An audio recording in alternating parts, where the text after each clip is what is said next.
Oh ye, oh ye, oh ye, all rise for the dishonorable Judge Trudy.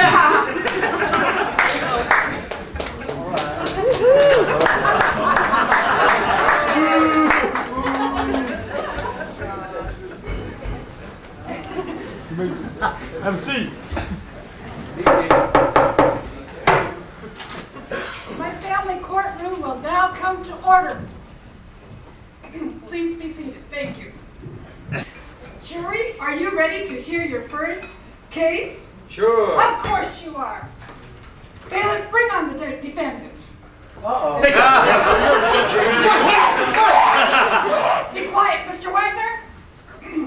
Mr. Wagener, you've been charged with the heinous crime of wrongful expression.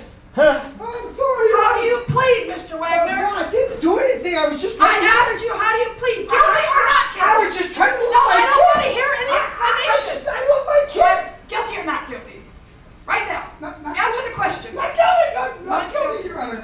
Then why were you arrested, Mr. Wagner? Well, because I was visiting my kids and I had a right to.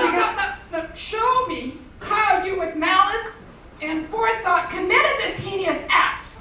Well, I'm supposed to have my kids and I wasn't allowed to speak to them, so I went, I love you. It's sign language, Your Honor. What's wrong with you? Are you deaf or something? No. Can't you speak English? You have to use sign I language? was trying to communicate to my kids. Would you show me that once again, sir? Show me how you did that. I, L for love, you. From here, it looks like you just gave the judge the finger. I didn't do that. We're gonna get it. No. Don't you point the finger at me or I'll have it surgically removed. I'm sorry, Your Honor. Don't you realize that these gestures of self-expression are totally illegal, immoral, and unconstitutional in my court? Wait, Mr. Wagner. I'm sorry, Your Honor. All right. Jury, how do you find the defendant? Guilty. Guilty as charged. Now be quiet, Mr. Wagner. Be quiet.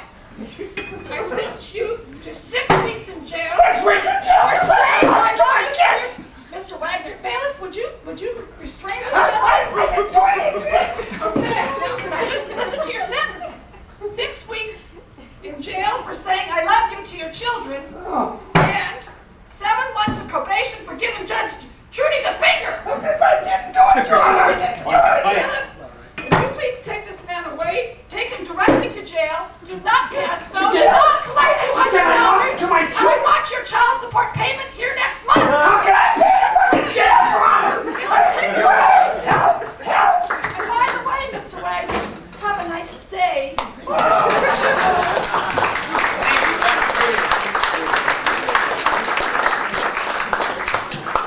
And those of you who don't know, that is Mrs. Wagener there. So. I think there was a lot of method acting in that role. And now to the more serious part of our evening. We've had a lot of fun. We've learned a lot of interesting facts from our speakers, Patrick Henry and Richard Henry Lee. Thank you very much. Thank you for our comedy and our skits tonight. I want to introduce our keynote speaker for the evening. He is a professor of political thought, I believe, at Howard University, PhD in political science. And his field of expertise, as we saw humorously portrayed here, is family court and family law, and he will be talking about that. Please give a warm welcome to our special keynote speaker, Dr. Stephen Baskerville.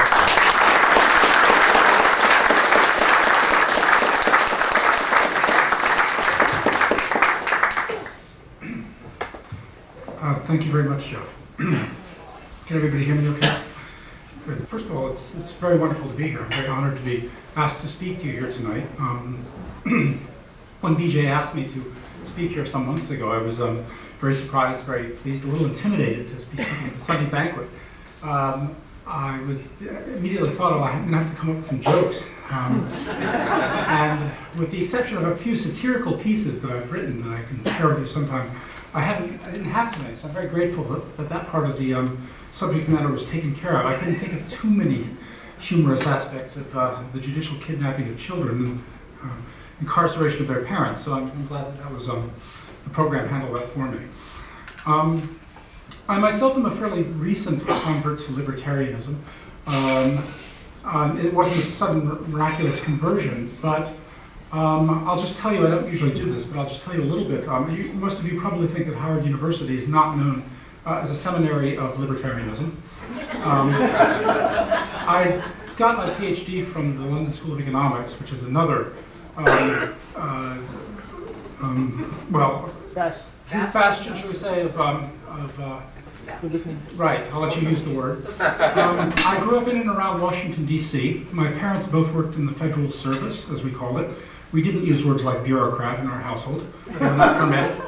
Most of my friends' parents worked in the federal service. My father was president of the Public Employees Labor Union, AFSCME. I'm sure you're all familiar with that. So if I can be converted to the creed of libertarianism, I think there's something here that's salutary and possibly helpful for your efforts to convert others. And I will tell you about the issue that I'm here tonight to tell you about the issue that did convert me more than anything else. It's an issue I realize that most of you are not terribly familiar with. It's a new issue for many of you, fatherhood. At least in the aspect that I'm going to talk about it tonight. It's not entirely a new issue. I realize you probably have seen various aspects of this issue manifested in our national politics over the last few about the last decade or so. President Bush recently unveiled a $320 million plan to promote responsible fatherhood. Before him, President Clinton had various fatherhood programs.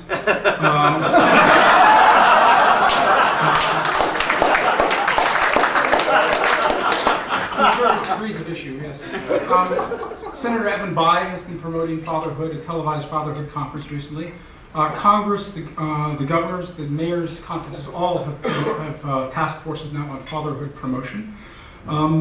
During the last election campaign, there was an interesting role reversal. Al Gore and the Democrats generally were promoting crackdowns on fathers of the kind which you saw a few months ago here, whereas the Republicans came out with their alternative to the crackdowns, the law and order crackdowns of the Democrats, was to propose social programs.